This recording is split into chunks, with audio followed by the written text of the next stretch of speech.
안녕하세요. 최다은 변호사입니다. 제가 최근에 말씀드린 내용을 보면 저 선임하지 마세요라는 말만 계속 한 것 같아서 이러다가 망하는 거 아닌가라는 생각이 들기도 하는데 오늘도 좀 비슷한 얘기일 것 같아요. 자, 이건 진심을 담아서 드리는 말씀이니까 저를 선임 많이 해주세요. 저도 지금 월급 줘야 되는 직원이 많습니다. 오늘은 피해자 측을 대리하는 거에 대해서 설명을 좀 드릴게요. 저희 사무실은 대부분이 피고인 측을 변호하거나 피의자 측을 변호하는 게 많고요. 피해자 측을 대리하는 고소대리 사건은 정말 손에 꼽히게 몇 건 안 됩니다. 그 이유는 제 개인적인 판단 때문인데, 일단 첫 번째, 성범죄라는 게 굉장히 무서운 거거든요. 저는 피고인이나 피의자 측 변호를 많이 하기 때문에 이게 얼마나 무서운 건지 알아요. 대부분 변호사님들 다 당연히 아시겠죠. 얼마나 무서운 건지 아는데 증거가 없는 경우들도 워낙 많다 보니까 굉장히 위험하다는 거를 스스로 알고 있고, 그래서 굉장히 고소를 함에 있어서는 신중해야 된다는 입장입니다. 그런데 그냥 마구 고소를 변호사를 선임해가지고 막 해. 그런 거 굉장히 위험하고 조심해야 된다고 생각을 해서 저는 개인적으로 정말 상대방이 인정하는 사건이나 아니면은 특별히 부탁을 받거나 특별히 고소를 할 만한 내용이 아니면은 사실 선임을 안 하고 있어요. 그래서 저희 사무실은 저희 직원이 처음 전화를 받아서 저한테 연결을 해줄 때, 피해자 사건이라고 하면 저희 사무실은 피해자 대리는 잘 안 합니다라고 안내를 할 때가 있거든요.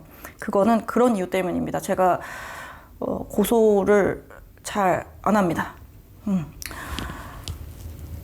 그럼에도 불구하고 피해자 고소에 대해서 조금 설명을 드릴 필요가 있을 것 같아서, 자, 피해자분들도 이 채널을 좀 보실 테니까 설명을 좀 드리고 싶어요.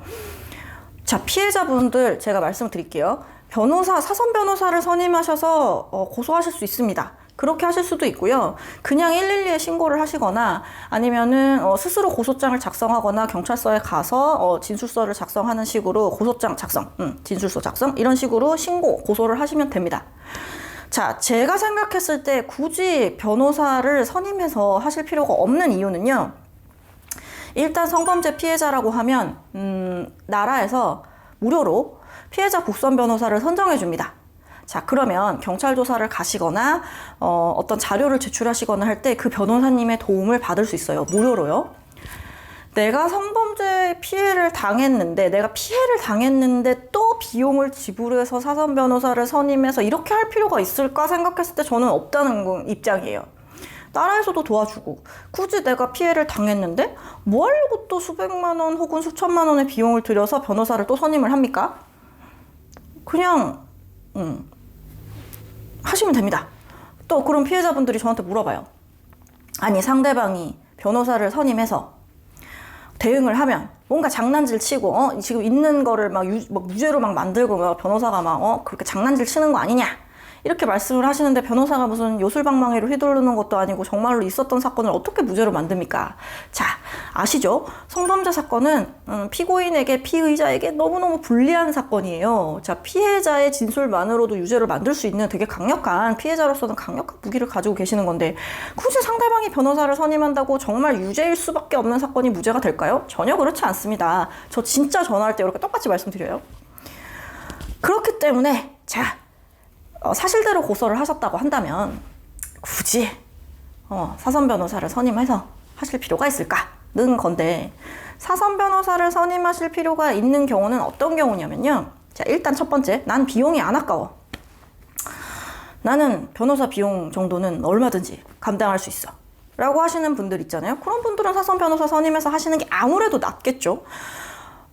직접 소통도 할 수 있고 스킨십을 좀 해가면서 조언을 할 수 있잖아요. 근데 피해자 국선 변호사님들은 기본적으로 국선 전담 변호사님들은 아니기 때문에 본인들 사건이 있고, 피해자 국선 변호사들이 배당받은 사건이 또 적지 않다 보니 아무래도 내가 사선으로 하고 있는 사건만큼 원활히 소통이 된다거나 스킨십을 하기는 좀 어려워요. 그래서 제가 생각하는 거에 가장 큰 허들은 비용인데, 자, 비용 문제가 없어. 자, 그럼 사선 변호사 선임해서 대응하세요. 그러면 더 낫죠. 근데 상대방이 합의할지 안 할지도 모르고 내가 그런 금전적인 손해배상을 받을지 안 받을지도 모르는데 굳이 그렇게 비용을 안다는 거는 그럴 필요가 없다. 제가 안심시키기 위해서 말씀을 드리는 거고. 여튼 그렇습니다. 그래서 자, 만약에 피해자분들 변호사 도움 없이 내가 일단 고소를 했다고 보시죠. 자, 고소를 했어. 아니면 신고를 했어. 그 다음에 어떻게 되냐면 자, 피해자 국선 변호사를 선정해 드릴까요? 원하시나요? 라는 질문을 수사기관에서 받게 됩니다. 그런 경우에 네 라고 하시면 국선 변호사가 선정이 되겠죠. 그러면 누구누구 변호사가 당신의 국선 변호사로 선정이 되었습니다 라는 통지를 받으시게 될 거고, 그 이후에 그 변호사님이랑 같이 조사 참여를 가시거나 하시면 돼요. 자, 여기서 제가 꼭 드리고 싶은 말씀은 혼자 조사 가기가 힘드시잖아요. 그래서 나라에서 굳이 비용을 들여서 국선 변호사를 선정해 드리는 거잖아요. 그 변호사님의 도움을 꼭 받으시길 바랍니다. 그 변호사님 바쁘시겠죠, 당연히. 근데 그 변호사님 바쁘다고 해서 혼자 조사 받으러 가시거나 그러지는 않으셨으면 좋겠어요. 적어도 그 변호사님의 시간을 맞춰서 가시는 게 좋고요. 그 변호사님도 조사 참여를 도와드리는 게 의무 중에 하나입니다. 그리고 만약에 이번 주에 너무 바빠. 그럼 다음 주로 수사기관에 말씀을 하셔서 조금 조사를 미루시거나 해서 어떻게든 그 변호사님 도움을 받으셨으면 좋겠어요. 그 변호사님도 조사 참여를 가면요, 조사 참여에 대한 수당을 받게 됩니다. 국가에서부터. 그렇기 때문에 막 미안해 하시거나 뭐 국선 변호사님이니까 나 혼자 가야지, 아니면 국선 변호사님 바쁘시다는데 막 눈치 좀 보다가 나 혼자 가야지, 그러실 필요는 없어요. 내가 혼자 가서 받아도 되겠다라고 해서 자발적으로 가시는 거는 당연히 말리지 않는데요. 내가 두려워, 걱정이 돼. 그런 경우는 항상 변호사를 함께 옆에 함께 조사를 참여할 수 있도록 일정을 조율하는 등 노력을 하시는 거를 권해드립니다. 간혹 저한테 연락이 오는 경우가 그런 경우예요. 지금 국선 변호사님이 선정이 돼 있는데요. 제가 경찰 조사를 가기가 너무 무섭고 경찰 조사를 가기 전에 뭔가 상담을 좀 해야 될 것 같고 이런데 그 변호사님이랑 연락이 안 돼요. 그래서 사선 변호사를 선임하고 싶어요 라고 하면은 제가 조금 전에 드렸던 말씀을 똑같이 드려요. 자, 국선 변호사님한테 연락을 하셔가지고요, 내가 이런 게 좀 필요한 상황입니다 라는 점을 설명을 드리고, 국선 변호사님 일정이랑 맞춰서 조사 준비도 한번 해보시고, 아니면은 그러니까 다른 날로 굳이 잡기가 어렵다고 하면 그 조사 당일 조금 일찍 만날 수도 있는 거거든요.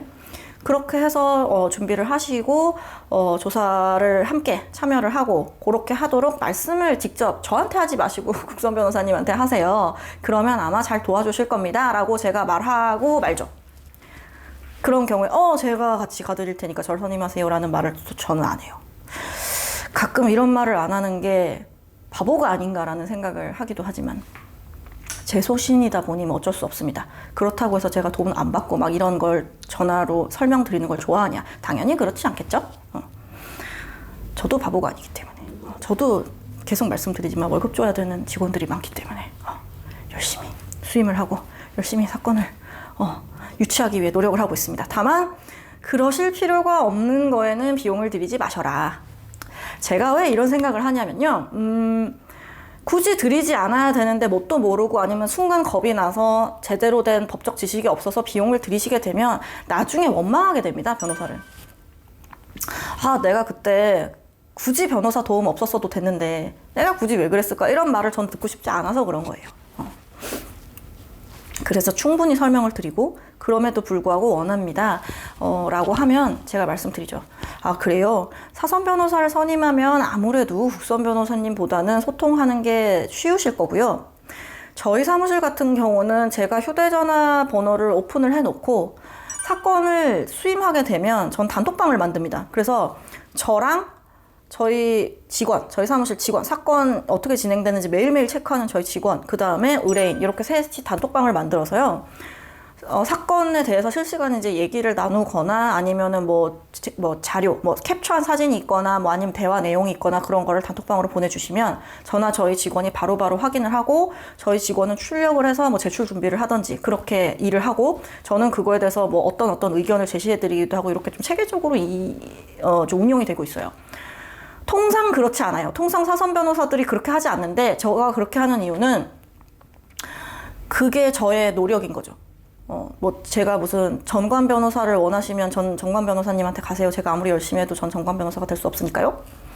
제가 전관 변호사도 아니고, 저는 아직 젊고, 저는 아직 의뢰인을 위해서 제가 좀 뛰어야 된다는 생각을 좀 가지고 있고, 그렇게 하면서 저도 사실 배우는 게 많고, 그렇게 해야 된다고 생각을 해요, 아직까지는. 근데 이런 노력에도 불구하고 의뢰인들이 불만을 하시거나 할 때마다 회의감을 느끼면서 나도 다른 변호사들이랑 똑같이 할까? 휴대폰 번호 오픈하지 말고 사무실로 무조건 연락하게 하고, 나 사무실에 없으면은 계속 소통도 안 되고 이런 식으로 해버릴까라는 고민도 안 하긴 안 합니다만, 이게 또 저의 성격이다 보니까 아직까지는 제가 직접 소통을 하고 있어요. 여튼 그런 것을 원하신다면 사선 변호사를 선임하시고, 그 사무실은 어떻게 당사자와 소통을 하는지, 내가 변호사님과 어떻게 소통을 할 수 있는지에 대해서 한번 확인을 꼭 하시고 진행하시기를 권합니다. 합의를 하는 데 있어서 국선 변호사를 선임하거나 사선 변호사를 선임하는 데 차이가 있을까? 저는 그렇게 생각하지는 않아요.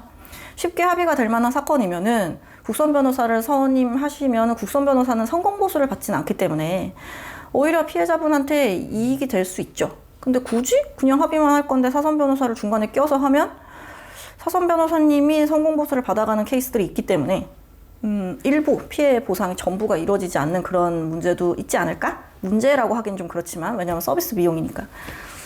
그런 것도 피해자분 입장에서는 생각을 해주셨으면 좋겠어요. 어떻게 보면 제가 유튜브에서 말씀을 드리는 게 저를 위한 것보다 이거를 들으시는 분들을 위해서 말씀드리려고 최대한 노력을 하는 거고요. 제 진심이 좀 전해졌으면 좋겠습니다. 제 유튜브 채널 제대로 듣지도 않으면서 막 여자 변호사니까 막 또 성범죄 사건 한다고 하니까 막 남혐 아니냐 막 이렇게 막 생각하시는 잘못된 분들도 계시고, 또 제가 성범죄 책을 냈더니만 또 야 이건 뭐 피해자가 보는 책 아니네 이러면서 또 피해자분들이 뭐라고 하시고 이러는데 저는 사실 이해가 잘 안 돼요. 그거는 저를 정말 1도 이해를 안 하시고 말씀하시는 건데, 세상에 어떤 사람들이 저를 다 이해하겠습니까? 그냥 저는 제 할 일을 할 뿐이죠.